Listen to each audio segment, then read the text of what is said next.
and welcome to another episode of Fractured Not Broken, the Relationship Wellness Podcast. It is your guy, Coach Reg, and I am, as always, excited to be back with you again for another, what I hope will be an excitingly illuminating episode for us all. Just really quickly, a little bit about me. Those of you who are new to me, those of you who know me, you'll, just kind of hang in there for a second. But for those of you who don't, I'm Coach Reg, Reginald D. Smith, relationship coach, relationship expert, author, presenter, and host of this phenomenal podcast. And it is great to have you back with me again. If you're new, welcome. If you are part of the F&B family already, thanks for coming back. Appreciate that. But yeah, wow. As you know, the goal of the podcast is to transform how we show up and present in relationships that matter most. And this particular topic is for the professionals. It's for those of us, right, regardless of the profession. This is something that we as humans deal with. And I think it's something that will help us if we choose to pay attention and apply what we're learning, right? Not because of what I'm saying. Remember this also, it's not my goal for you to think what I think. My hope and desire is that you're thinking for yourself, right? Because you have to live out your choices in life and execute and be okay with the choices you make, right? So, yeah, this topic has a couple of references or resources that I will actually share in the description, so you'll see where I actually pulled this from. But I'm kind of looking forward to sharing it and maybe even share a little bit about me and how this has shown up for me.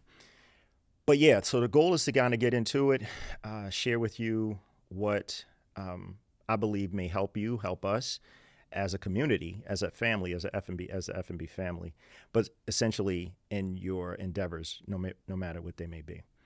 So what we're going to talk about is imposter syndrome or imposterism.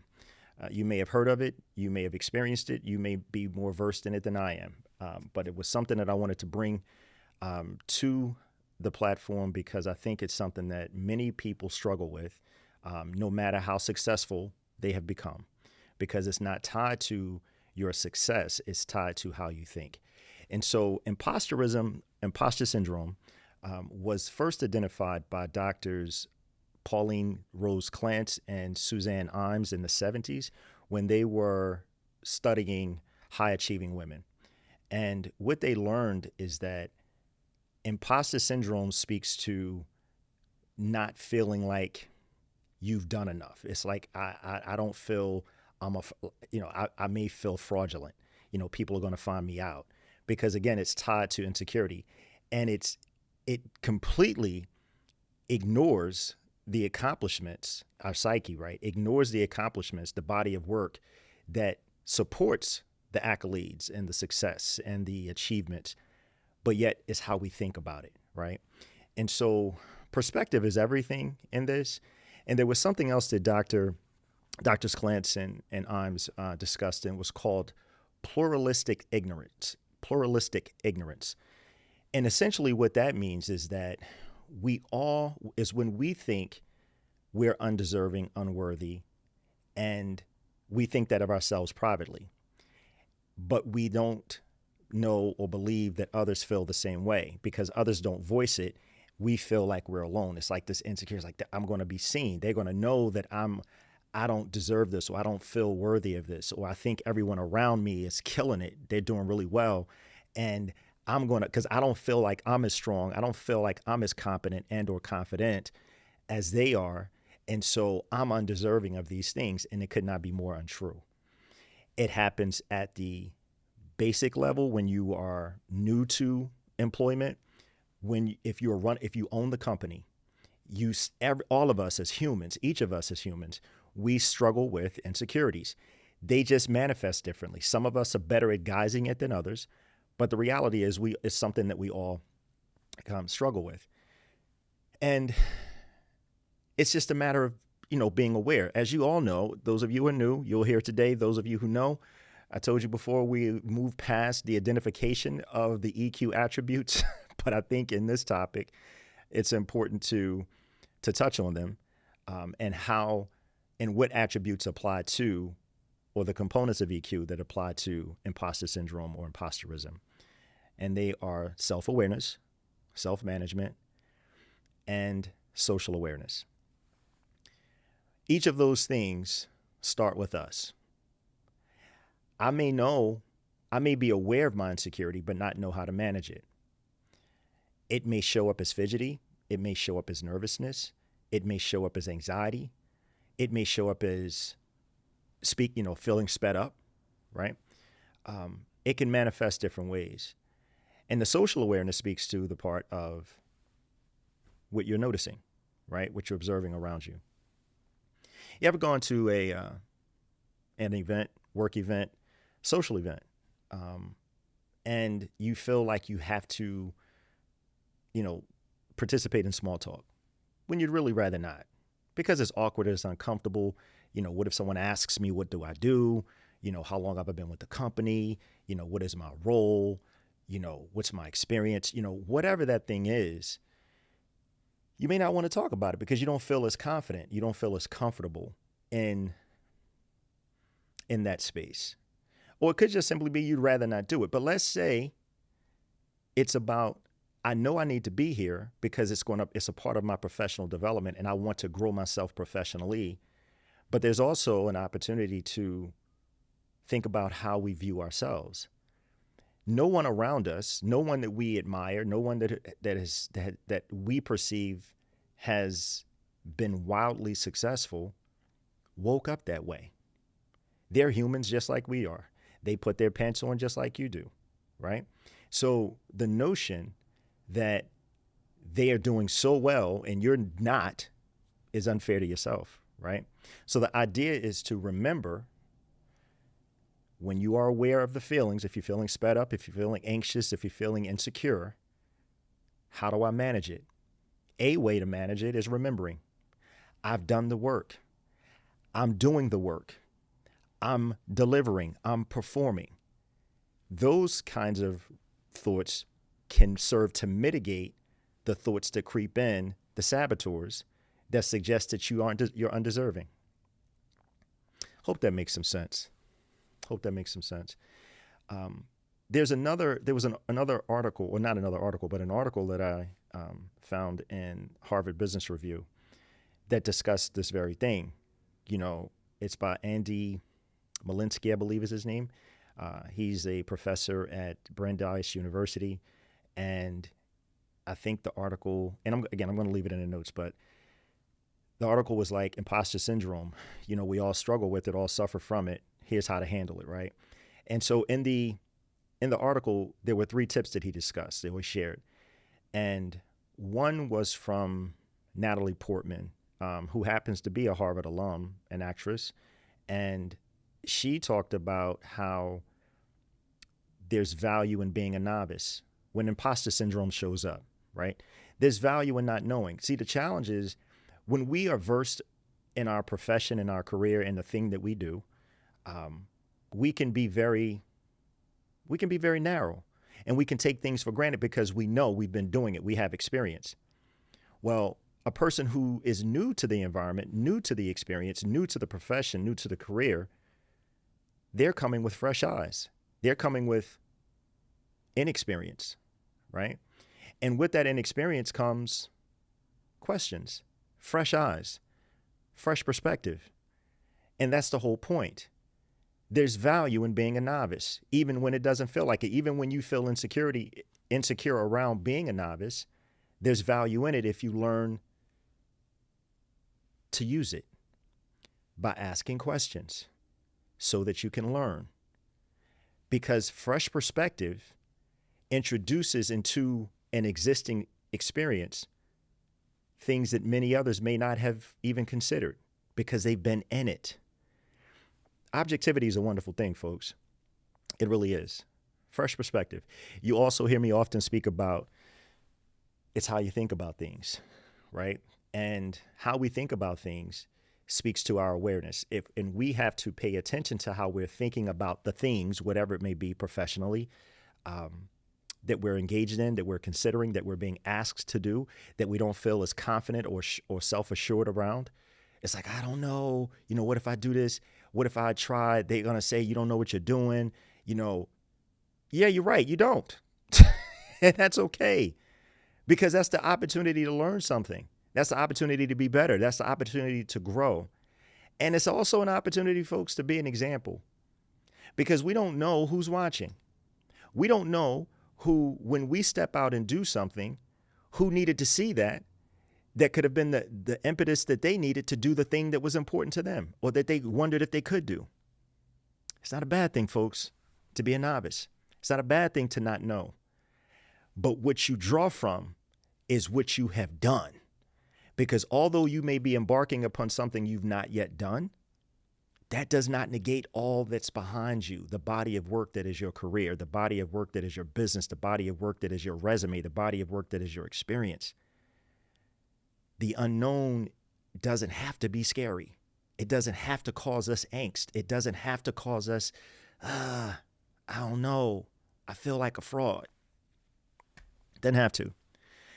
The second tip that was in Andy's article in the Harvard Business Review was around performance, a performance perspective versus a learning perspective. It's kind of like when you get into something, right? And you're like, I feel like I'm underperforming because I'm struggling with imposterism. I'm struggling with, I don't know how to do this. I'm struggling with I'm going to be found out, that it's going to be seen and people are going to know that I don't, because I'm not performing, because I don't feel competent and I'm not confident. Well, in the second tip, instead of focusing on a performing perspective, shift to ask yourself the question, what am I learning? So instead of focusing on how am I doing, how am I performing, ask yourself, what am I learning? Because what you're learning is going to serve you going forward, not how you perform, especially if you're not excited about your performance.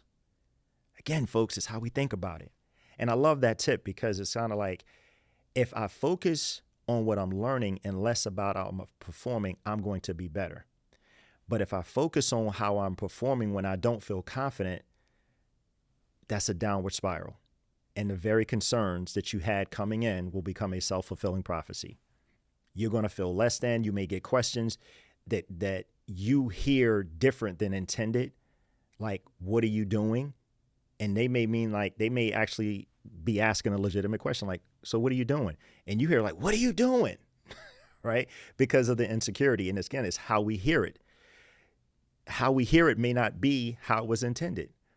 But if we're struggling, then we likely could hear it differently because of what we're dealing with internally. Again, this is an inside job, folks. When we think about, if we think about it from the vantage point of what am I learning, then again, we have an opportunity to grow. So when someone says, what are you doing? They may not mean it in a sense of, again, voice, inflection, intonation, pitch, tone and pitch matters. But they may be asking, like, so what are you doing? Tell me what you're doing. Well, I'm doing this. And the thing that you're doing, they may say, it's great, but you may want to try this as well, because it'll help you be more efficient. It'll help you be better. It'll help whatever. But my point is, folks, perspective, when you're thinking about it from what am I learning versus, and when someone asks you what you're doing, now it's kind of like there's an opportunity to learn something more. But when you're struggling with the thing and someone says, what are you doing? You may hear it as, oh my God, what am I doing? I don't really know. Right? So yeah, tip 1, tip 2. And the third tip was remembering, back to pluralistic ignorance. Everyone struggles with this. And just because they don't voice it doesn't mean it doesn't happen. The reason it's pluralistic because it's you plus everyone else. It's me plus everyone else. That's the plural. The ignorance is not that we're stupid or not smart. It simply means we're unlearned. We make an assumption. What do we talk about in love relationships? Not getting into that because we're talking about professional experiences, although this does apply outside of the workplace. But the reality is We don't want to attack. We don't want to accuse. We don't want to assume. We don't want to assume that if we're in a given environment, that everybody in the environment knows what's going on. Let me ask you this. Have you ever had ever been in an environment where there's information being shared and you're looking around like, man, I don't even understand what this person is talking about. And everyone around you is looking like, yeah, they understand it. They're nodding affirmatively like, yeah, yeah, uh-huh. Can I tell you something? They're probably just as clueless as you are. Again, pluralistic ignorance. Everybody around, no one in the group gets it, but everyone is nodding like, yeah, I understand that, and knowing full well they do not, right? What am I saying to you, folks? We're not alone. The third tip is to remember that you're not alone. I think part of Andy's article was, I think he said Tina Fey kind of quipped and said, when I thought about it and realized that most people are frauds, I stopped feeling so bad about me being a fraud, right? Or feeling like I'm a fraud. And it's true. We place so much pressure on ourselves because, folks, this goes back to the notion that we are innately selfish because these thoughts are about us. Awareness speaks to knowing what you're feeling, but also knowing how to manage what you're feeling. Part of managing what you're feeling is how you think about what you're feeling. And it's not just you. And if you have a question, be courageous enough to ask it. It's okay to not know. No one is in any role of any level of success. No one woke up that way. They grew, they evolved, they learned, they made tons of mistakes before they achieved that. And even although they may be successful or they may appear successful, I promise you there's still insecurity with every person, hence imposter syndrome. A poser.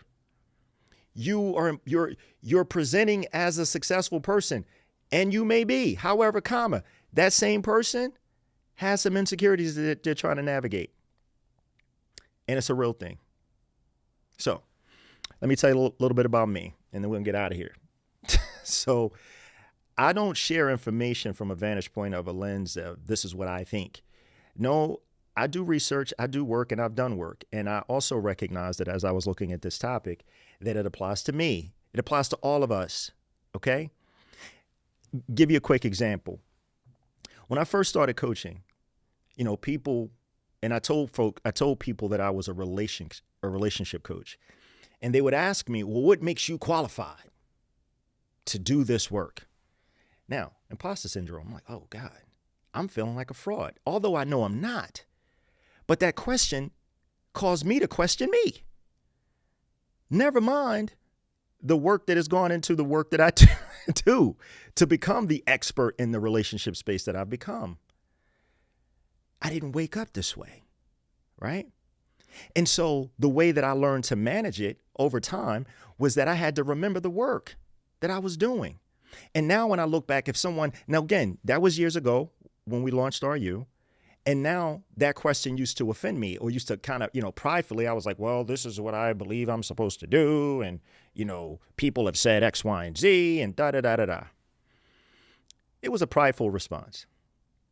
What I learned was, let me answer a question with the question. So let me say this, folks. I don't get that question. I rarely get that question. Oh my God, I love it. I like it when I get it, but I rarely get it. Because here's how I respond now. Because part of my job as a coach is educating people on what coaching is. Because coaching is not my opinion. Coaching is not advice. Coaching is helping an individual move from where they are to where they say they want to be. Let me explain it to you this way. So when you think about coaching, most people don't know what coaching is. Most people think coaching is counseling. Because a lot of people, oh, you're a counselor. No, I'm not. I'm a coach. Again, part of my role is to educate people before we can even get into what the heck I do. So let me tell you how that works. In the mental health care genre, there are obviously multiple things: therapy, coaching, therapists, coaches, psychiatrists, psychologists, tons. Hear me. This is how I explain it to people to help them understand what coaching is and what coaching is not. Okay? Now, think of a therapist. A therapist helps you understand your past. They help you understand why you may respond the way you respond to things, your triggers. They may help you uncover and discover things about your past that helps you understand how you are showing up in your present.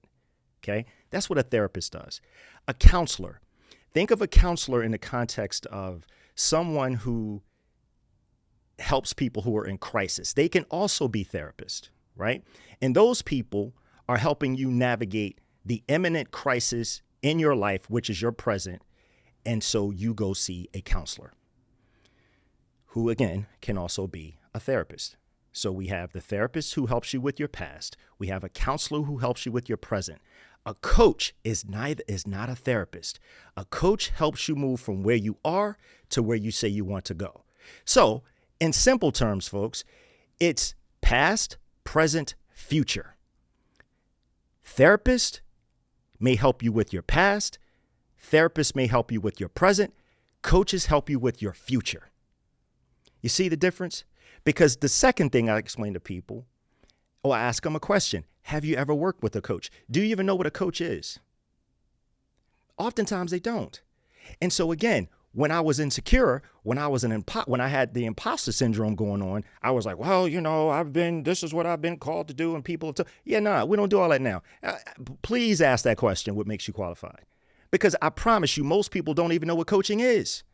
It's an assumption, which is why I say part of my role is educating folks on what it is and what it isn't, right? Now, I have grown in confidence. I have grown in assuredness, self-assuredness in this space, but I am still human.